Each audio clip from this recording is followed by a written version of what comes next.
we look advertising on the TV, in the street, all days. You hear figures that we're exposed every day to about 3,000 advertisements, and it's true from the brand of your cell phone. I mean, it's not just television, it's everything around you. When you walk down the street, it's on the sides of buses, on bus stops, on telephones. People are wearing advertisements.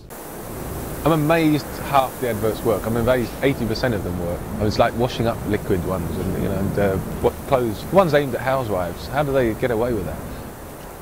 I think that sometimes, yeah, I just block it out. But then there's those random creative ones that catch my eye. Stop me. Stop me. Slap me in the face. Knock me down. I want to go like, what is this? What am I looking at here? Make it confusing. So I have to get closer to it to understand it. Draw me to it somehow.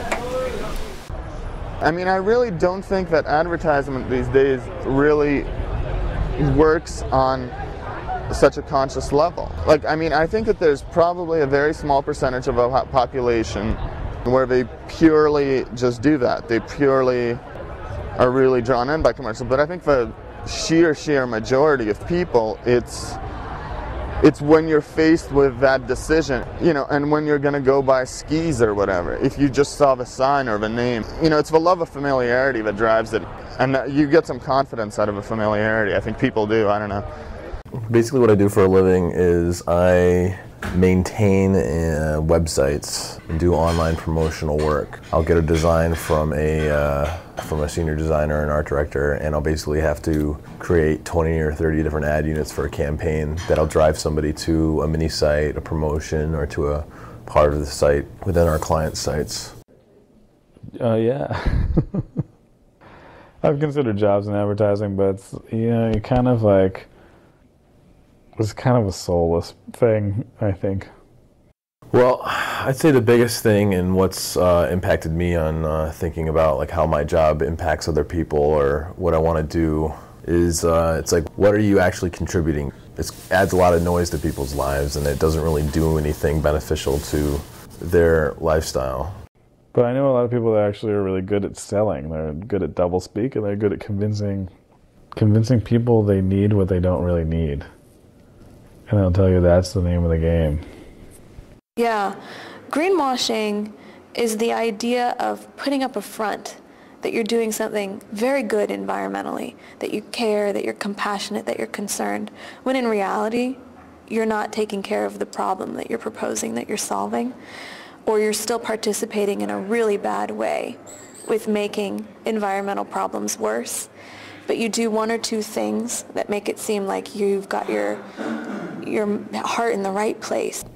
In terms of making advertising green, I'd say that it's almost an oxymoron. I'd say it's impossible because the purpose of advertising is to cut through everybody else's advertising. I mean, it's a capitalistic society and you have to push through everybody else's like marketing surgical precision.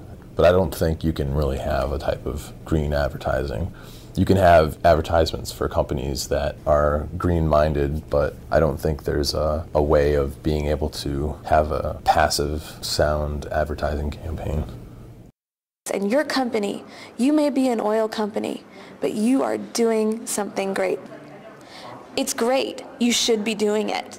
But you should not be getting brownie points for doing it. It is something that should be expected.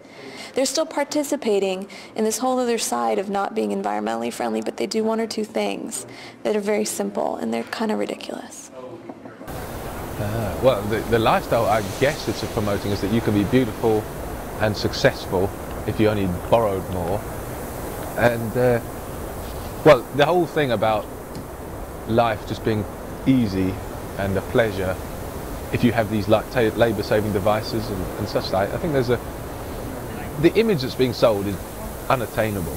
There's definitely a body, physical image that comes to mind. I think a lot of women, American women, deal with that. It's just like you see what you're supposed to look like, and then if you're not like that, then it's sad. It's like, this is the standard. And you look around and no one else is really like that, but you see the magazines or the billboards or TV and it's like, okay, there's something a little different here.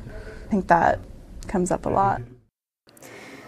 I think that there are so many messages to women about how they should look and be and feel and act, and it's definitely gotten to me a little bit. And so I think advertising is probably undermining society to some extent.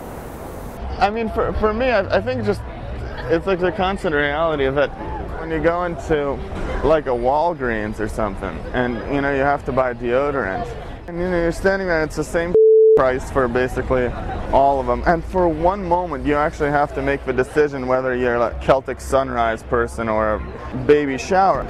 If you want me to buy something that makes me smell better, put a lady in the sky and something on the ground and you know, just turn it all around. Create some kind of cyclone. Make me think about it. I want to expect to meet her. When I put that cologne on, I want to expect to meet that lady. I'm not going to, but you know, it's all an illusion anyway. But as soon as I put that on, there she is. Hello. And I'll use it every day.